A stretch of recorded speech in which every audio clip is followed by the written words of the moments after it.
franc-maçonnerie et la Rose-Croix au Gabon. 2 tueurs silencieux. Acte 3. Méthode de séduction et enrôlement. Les méthodes de séduction et d'enrôlement sont multiples et variées. Nous n'allons énumérer que quelques-unes. Ils font croire que ce sont des écoles de pensée où l'on travaille simplement à développer son esprit, la maîtrise de soi, la conscience, la connaissance des mystères de la vie, la fraternité entre ses différents membres. Ils disent ne pas être des sectes, malgré le caractère secret de leur rencontre.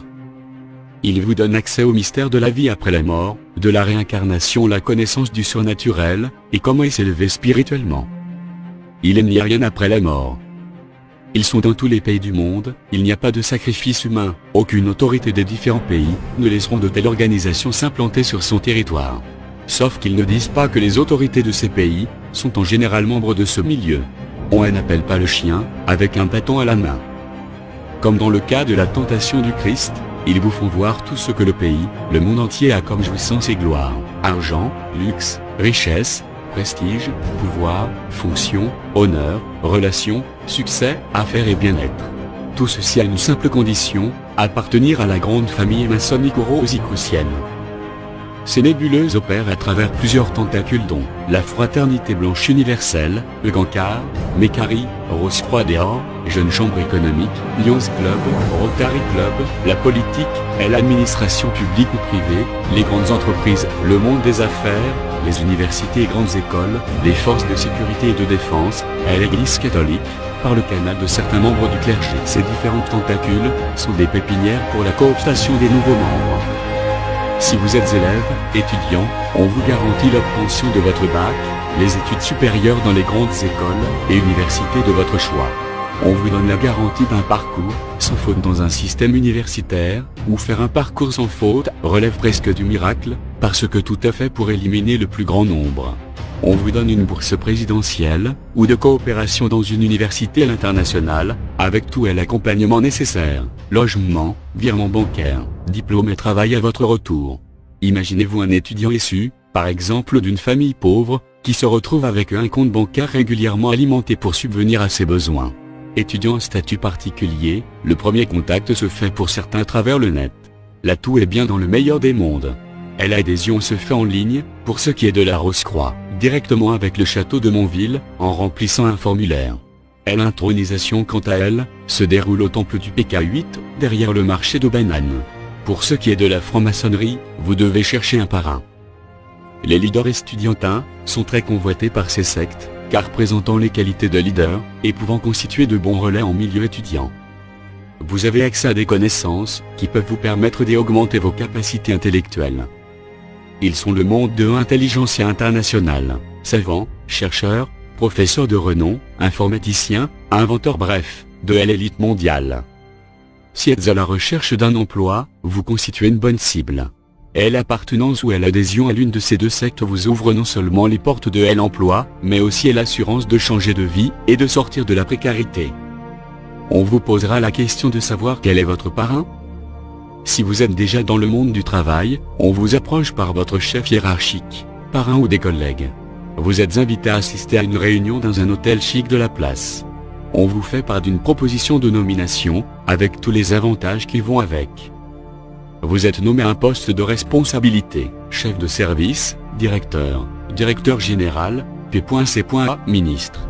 Quelque temps après que vous vous soyez accommodé à votre nouvelle fonction, il vous sera demandé de rejoindre la famille. Si vous refusez, la sanction le plus souvent est remis à son administration d'origine.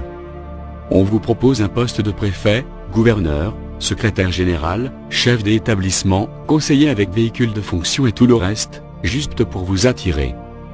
Vous retrouvez une très forte somme d'argent, en consultant votre compte bancaire, et votre gestionnaire vous affirme que ce n'est pas une erreur, et l'argent est bien à vous. Et cet argent arrive en général au moment où vous êtes dans le besoin. Mariage, construction, voyage, voiture, scolarité des enfants, deuil. Mais si vous vous servez de l'argent, vous avez déjà dit oui.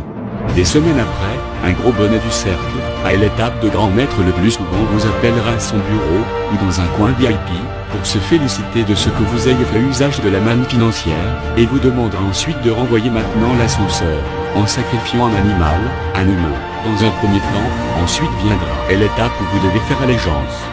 Dans le cas où vous n'êtes pas initié et que vous refusez, il vous sera demandé de rembourser l'argent utilisé en veillant à ce que les coupures soient les mêmes, sinon, vous serez condamné à quitter ce monde de manière mystérieuse.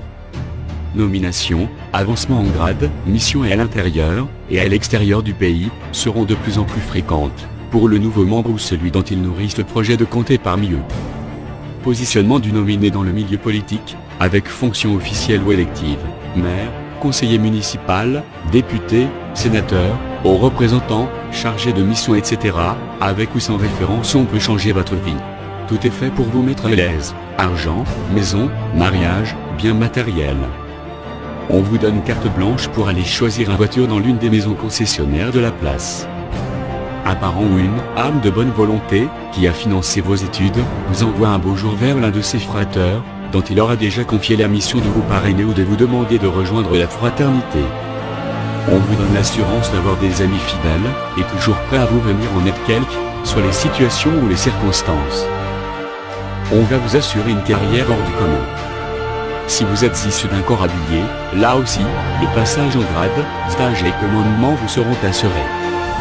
Il vous donne la possibilité d'accéder et d'expérimenter les connaissances mises à votre disposition.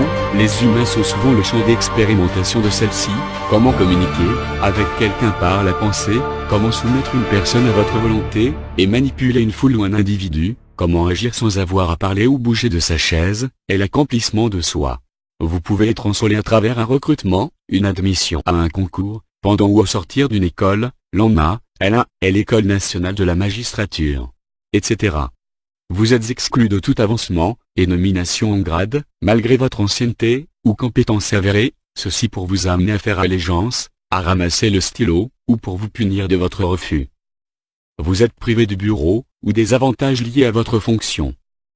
On vous donne accès à la théorie des 3V, villa, voiture, voyage. Vous devenez du jour au lendemain l'ami des salons feutres et des grandes villes. Tout ceci, en veillant à ce que le revers de la médaille ne vous soit présenté qu'après avoir consommé les produits, et atteint un niveau où vous ne pourriez plus sortir, vous êtes condamné au silence, au secret et à y demeurer jusqu'à la mort. Vous ne mourrez point, mais Dieu sait que, le jour où vous en mangerez, vos yeux s'ouvriront, et que vous serez comme des dieux, connaissant le bien et le mal. Résultat? Que servira-t-il à un homme de gagner tous les biens de ce monde et s'il perd son âme? Vanité des vanités.